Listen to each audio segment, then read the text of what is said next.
J'ai perdu la garde de ma fille, à cause des mensonges de mon ex. 17 ans plus tard, elle a écrit un livre à succès sur les abus de sa mère et maintenant, nous nous reconnectons.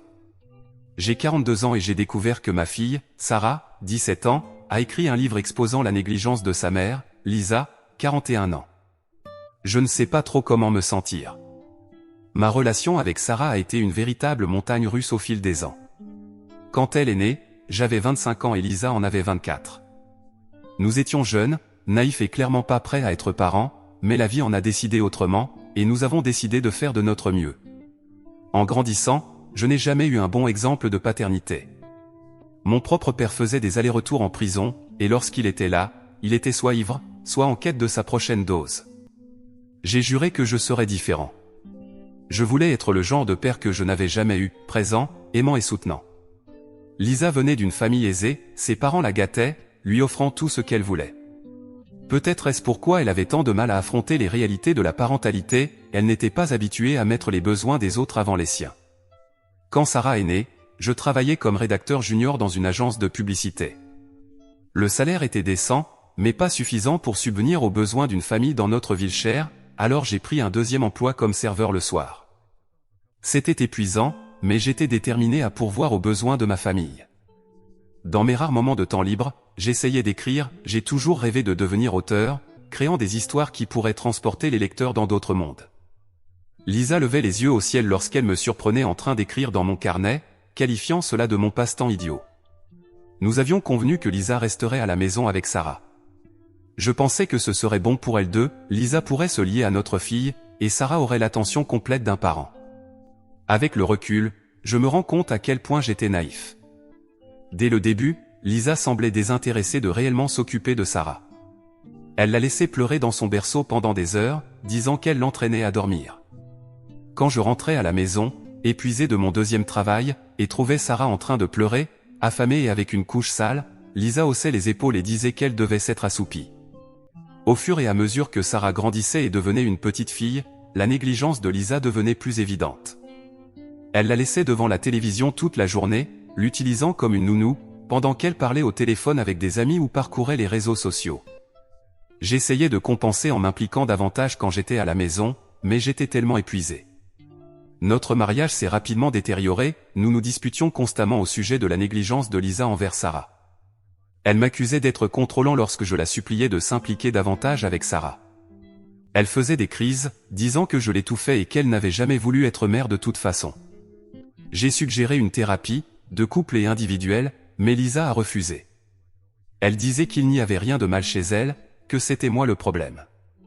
Je travaillais tellement que j'ai commencé à la croire, peut-être que j'étais trop exigeant, peut-être que mes propres problèmes d'enfance me faisaient réagir de manière excessive. Les choses ont atteint un point critique lorsque Sarah avait environ 5 ans. J'avais pris un jour de congé pour les surprendre, pensant que nous pourrions passer une journée en famille. Je suis rentré chez moi et j'ai trouvé l'appartement vide, sans notes, sans message, rien. J'étais paniqué, appelant les hôpitaux et les commissariats, quand Lisa est rentrée avec Sarah 8 heures plus tard. Elle agissait comme si de rien n'était. Lorsque j'ai exigé de savoir où elles étaient, elle a mentionné qu'elle avait rencontré des amis pour déjeuner et faire du shopping. Elle ne s'était pas souciée de me le dire parce qu'elle ne pensait pas que c'était important. Sarah avait l'air épuisée et grincheuse, manifestement traînée toute la journée sans repas ou siestes appropriées. C'est à ce moment-là que j'ai su que les choses ne pouvaient pas continuer ainsi. J'ai commencé à documenter la négligence de Lisa, espérant constituer un dossier pour obtenir la garde. Mais Lisa avait toujours une longueur d'avance, elle postait des photos sur les réseaux sociaux d'elle et de Sarah en train de faire des biscuits ou du bricolage, des choses qui en réalité n'avaient jamais eu lieu, mais qui créaient l'image parfaite d'une relation mère-fille. Environ 1 an plus tard, j'ai découvert que Lisa avait une liaison avec un collègue de son travail à temps partiel. Une partie de moi était soulagée, cela pourrait être mon billet de sortie de notre mariage toxique. Mais une autre partie de moi était terrifiée par ce qui pourrait arriver à Sarah si je partais. J'ai demandé le divorce quand Sarah avait 7 ans. La bataille pour la garde a été brutale. La famille de Lisa avait de l'argent et des connexions, et ils m'ont dépeint comme un mari instable et contrôlant. Ils ont prétendu que j'avais forcé Lisa à être une mère au foyer contre sa volonté et que je l'avais isolée de ses amis et de sa famille. Les parents de Lisa ont témoigné qu'ils avaient vu des ecchymoses sur elle, insinuant que j'étais violent physiquement. En réalité, Lisa était maladroite et se cognait souvent contre des objets quand elle était ivre, un autre problème qu'elle a réussi à cacher à tout le monde sauf à moi. Rien de tout cela n'était vrai, mais le juge l'a cru. J'ai perdu la garde et n'ai obtenu que des droits de visite un week-end sur 2. J'étais dévasté. Comment le système avait-il pu échouer à ce point pour Sarah? Pendant des années, j'ai essayé de maintenir une relation avec Sarah malgré le temps limité, mais Lisa l'a montée contre moi, lui disant que j'étais abusif et dangereux. Elle remplissait la tête de Sarah de mensonges, disant que je les avais abandonnés et que je ne voulais pas être père. Sarah est devenue froide et distante, cela m'a brisé le cœur. Je n'ai jamais cessé de me battre pour plus de temps avec Sarah. J'envoyais des emails à Lisa et à son avocat, suppliant pour des visites supplémentaires ou des appels téléphoniques. La plupart restaient sans réponse, quand Lisa répondait, c'était pour m'accuser de harcèlement. Pendant ce temps, je me suis plongé dans l'écriture. J'ai publié quelques nouvelles dans des revues littéraires et je travaillais sur un roman. Ce n'était pas grand-chose, mais cela me maintenait en vie pendant les moments les plus sombres.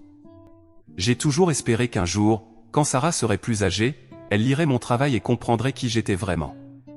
Quand Sarah avait 14 ans, tout a changé. Lisa l'a laissée de manière inattendue chez moi pendant une semaine, disant qu'elle partait en voyage avec son petit ami. Sarah était furieuse d'être abandonnée avec moi, mais au cours de cette semaine, nous avons commencé à nous reconnecter.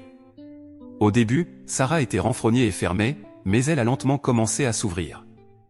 Elle m'a raconté comment Lisa la laissait seule pendant des jours pour aller faire la fête, comment rien de ce que Sarah faisait n'était jamais suffisant, comment Lisa critiquait son apparence, ses notes, ses amis, tout.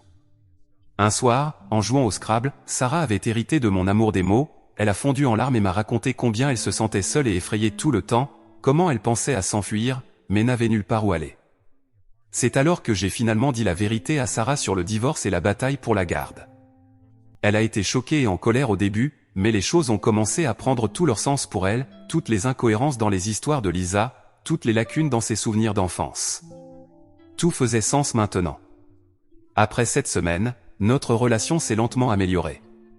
Sarah a insisté pour passer plus de temps avec moi, bien que Lisa se soit opposée à chaque tournant. Nous avions de longues conversations téléphoniques où je l'aidais avec ses devoirs ou l'écoutais simplement parler de sa journée. J'ai commencé à assister à ses événements scolaires, l'encourageant depuis les gradins. Avançons jusqu'à maintenant. Sarah vient d'avoir 17 ans et a quitté la maison de Lisa pour s'installer dans son propre appartement. Elle est incroyablement brillante et mature pour son âge, et elle suit des cours universitaires. Je lui ai proposé de vivre avec moi, mais elle voulait son indépendance. Je respecte cela, bien que je m'inquiète de la savoir seule si jeune. La semaine dernière, Sarah m'a dit qu'elle avait écrit un livre. C'est une histoire fictive, mais clairement basée sur sa vie avec Lisa. Elle dépeint le personnage de la mère comme égoïste, négligente et émotionnellement abusive. Sarah m'a montré le manuscrit, et c'est déchirant mais magnifiquement écrit. Le lire, c'était comme revivre toute la douleur et la frustration des 17 dernières années, mais c'était aussi incroyable de voir comment. Dans son propre appartement. Elle est incroyablement intelligente et mature pour son âge, et elle a commencé à suivre des cours à l'université. Je lui ai proposé de vivre avec moi, mais elle voulait son indépendance. Je respecte cela, même si je m'inquiète qu'elle soit seule si jeune. La semaine dernière, Sarah m'a dit qu'elle avait écrit un livre. C'est une histoire fictive, mais clairement basée sur sa vie avec Lisa. Elle dépeint le personnage de la mère comme égoïste, négligente et abusivement émotionnelle. Sarah m'a montré le manuscrit, et c'est déchirant mais magnifiquement écrit. Le lire, c'était comme revivre toute la douleur et la frustration des 17 dernières années, mais c'était aussi incroyable de voir comment Sarah avait transformé son traumatisme en article. Son écriture est brute et honnête, avec une maturité au-delà de son âge. Elle m'a dit qu'un petit éditeur était intéressé par sa publication.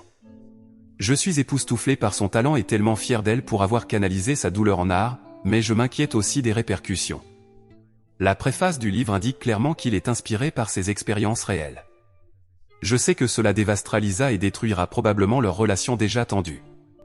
Une partie de moi pense que Lisa le mérite, après avoir traité Sarah comme elle l'a fait, mais je m'inquiète aussi du drame et du stress que cela pourrait causer à Sarah. Je ne sais pas si je devrais l'encourager à publier ou lui suggérer de modérer un peu le contenu. Je veux soutenir son art et son processus de guérison, mais je veux aussi la protéger des éventuelles retombées. Ai-je tort de ne pas essayer plus fort de la dissuader ? Devrais-je rester complètement en dehors de cette affaire? J'ai vraiment du mal à savoir comment gérer cette situation. Mise à jour 1. Merci à tous pour le soutien écrasant et les conseils sur ma publication originale. Beaucoup de choses se sont passées depuis, alors je voulais donner une mise à jour. Après mûre réflexion, j'ai décidé de suivre le conseil de nombreux commentateurs et de ne pas essayer d'influencer la décision de Sarah quant à la publication du livre. Je lui ai dit que j'étais fier de son écriture et que je soutiendrais toute décision qu'elle prendrait. Sarah a apprécié mon soutien et a décidé de continuer avec la publication. Le livre est sorti le mois dernier et a reçu beaucoup d'attention, notamment sur les réseaux sociaux. De nombreux lecteurs se sont identifiés à l'histoire et ont partagé leurs propres expériences de négligence parentale. La boîte de réception de Sarah a été inondée de messages d'adolescents et de jeunes adultes la remerciant d'avoir donné une voix à leurs expériences. Comme nous le redoutions, Lisa est furieuse. Le jour après la sortie du livre, elle est apparue chez moi, frappant à la porte et criant que j'avais manipulé Sarah pour qu'elle écrive des mensonges sur elle. Je suis resté calme et lui ai dit à travers la porte que Sarah avait écrit le livre par elle-même et que c'était une fiction inspirée de ses expériences. Lisa a menacé de nous poursuivre, Sarah et moi, pour diffamation et a détruit quelques plantes en pot sur mon Porsche avant de partir. J'ai immédiatement contacté un ami avocat, qui m'a assuré que Lisa n'avait aucun dossier. Le livre est clairement étiqueté comme une fiction, et la vérité est une défense contre la diffamation de toute façon. Malgré cela, je me prépare à ce que Lisa tente quelque chose, elle a toujours été vindicative lorsqu'elle se sentait lésée. Sarah gère remarquablement bien l'attention. Elle a fait quelques interviews où elle a parlé éloquemment de l'utilisation de l'écriture pour traiter le traumatisme. Dans une interview radio particulièrement puissante, elle a parlé de la manière dont l'écriture du livre l'a aidé à mieux comprendre ses propres sentiments et expériences.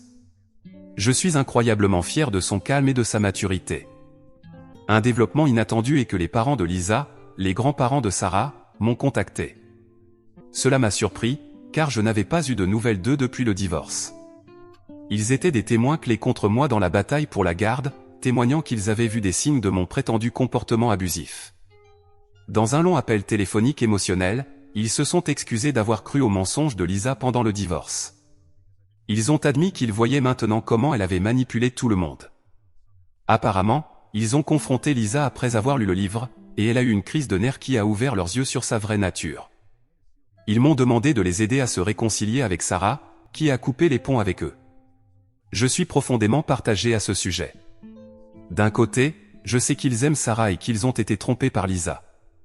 Je me souviens à quel point ils étaient attentionnés quand Sarah était bébé, toujours à apporter des cadeaux et à proposer de la garder. Mais d'un autre côté, ils ont joué un rôle énorme dans ma perte de garde et dans le fait que Sarah soit restée coincée dans une mauvaise situation pendant des années. Leur témoignage sur mes prétendus abus a été particulièrement préjudiciable au tribunal. Je ne suis pas sûr de pouvoir leur pardonner complètement pour cela. Je leur ai dit que je parlerais à Sarah, mais que je ne la forcerai pas à quoi que ce soit. Quand j'ai abordé le sujet avec Sarah, elle était naturellement méfiante. Elle se sent trahie par le fait qu'ils n'ont jamais remarqué ou intervenu dans la négligence de Lisa pendant toutes ces années. Sarah a partagé des souvenirs dont je n'étais pas au courant, des moments où elle avait tenté de parler à ses grands-parents du comportement de Lisa, pour être ignorée ou accusée d'exagération. Cela me brise le cœur de penser qu'elle a cherché de l'aide et a été ignorée.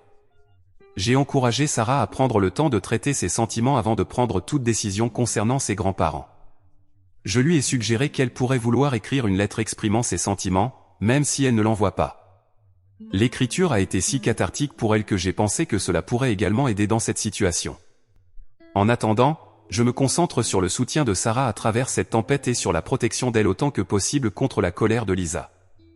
Je consulte mon avocat sur la possibilité d'obtenir une ordonnance restrictive, car le comportement de Lisa devient de plus en plus erratique. Malgré le drame, je suis prudemment optimiste pour l'avenir. Sarah prospère dans son indépendance et sa carrière d'écrivain d'école. Elle parle de s'inscrire à des programmes d'écriture créative à l'université et je ne pourrais pas être plus excité pour elle. Notre relation est plus forte que jamais. Nous dînons ensemble au moins une fois par semaine, et elle m'appelle souvent pour discuter d'idées pour son prochain projet d'écriture. Je sens enfin que je peux être le père que j'ai toujours voulu être. Il y a encore un long chemin à parcourir, surtout en ce qui concerne la gestion des retombées avec Lisa, mais pour la première fois depuis des années, je me sens optimiste. Sarah est forte, talentueuse et résiliente. Quels que soient les défis à venir, je sais que nous les affronterons ensemble. Mise à jour 2.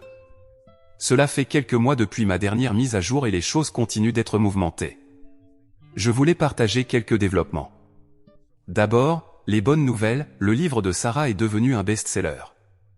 Il a résonné avec des lecteurs à travers le pays, en particulier les jeunes adultes qui ont vécu des dynamiques familiales similaires. Sarah a été invitée à parler dans des conférences et des écoles sur ses expériences et sur le pouvoir de l'écriture comme outil de guérison. C'est incroyable de voir Sarah gagner en confiance et inspirer les autres. Lors d'une récente séance de dédicace, une adolescente a éclaté en larmes en parlant à Sarah, disant que le livre l'avait fait se sentir comprise pour la première fois.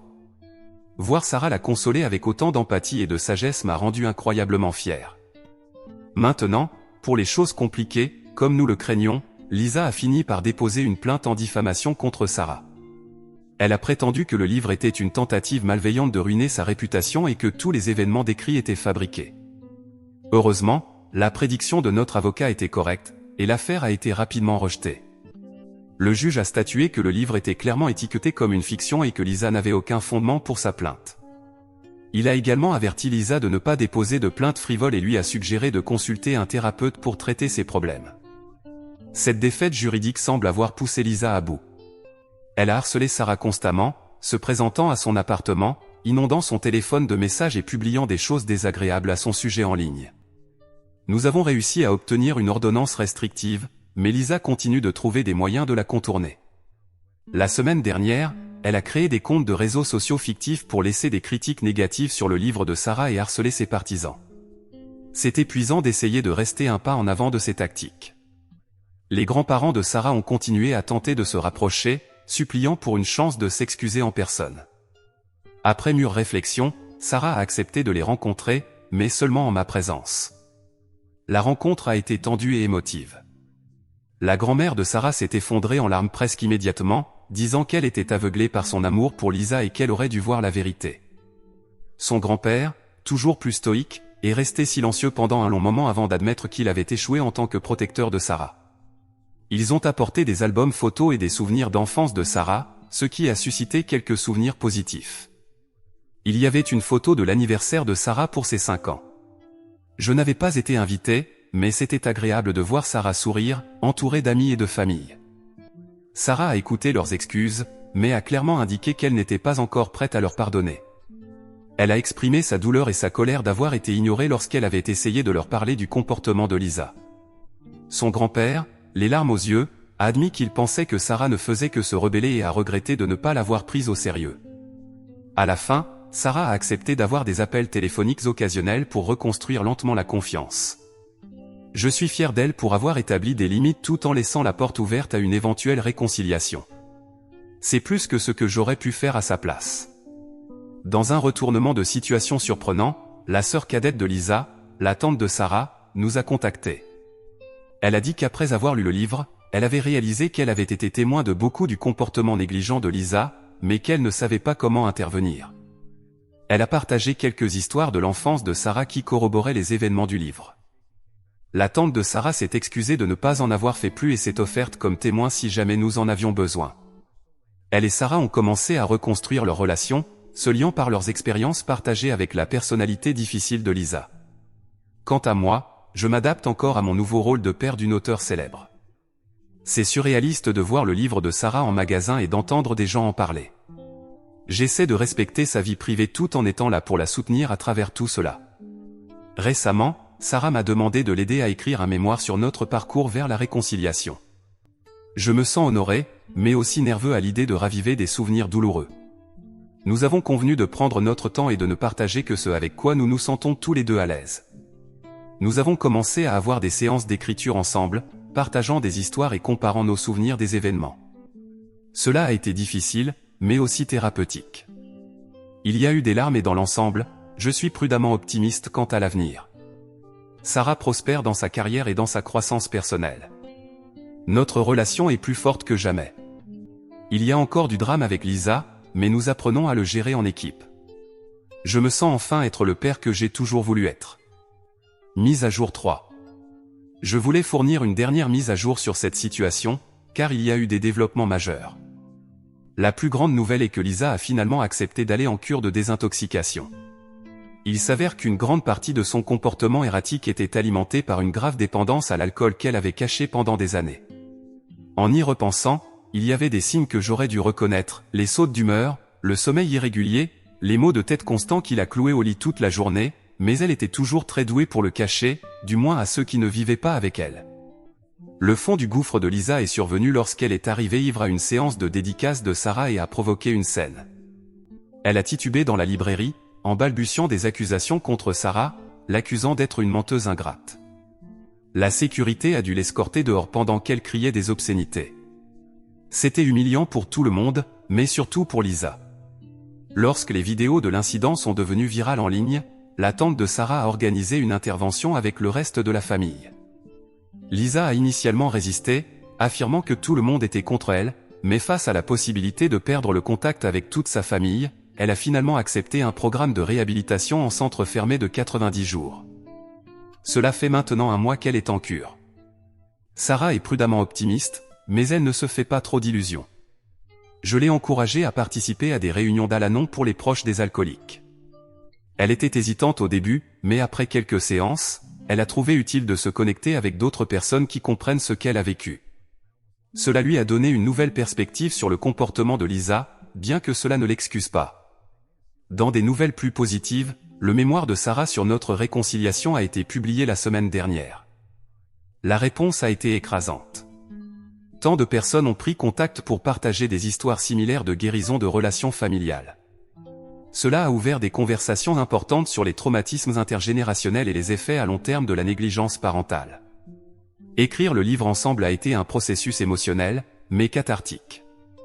Cela nous a obligés à avoir des conversations difficiles sur le passé et sur nos sentiments. Il y a eu des moments où nous n'étions pas d'accord sur la façon dont nous nous souvenions de certains événements, ce qui a conduit à des moments tendus, mais travailler à travers ces désaccords nous a finalement rapprochés.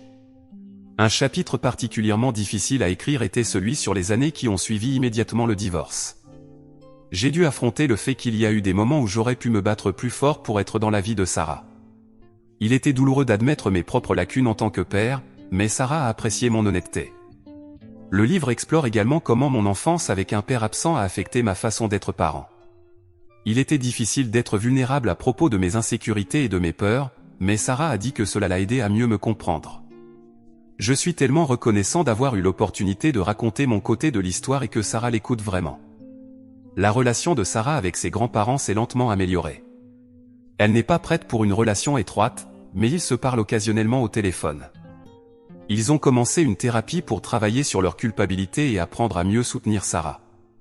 La semaine dernière, ils ont assisté à l'une de ses lectures de livres et semblaient vraiment fiers de ses réalisations.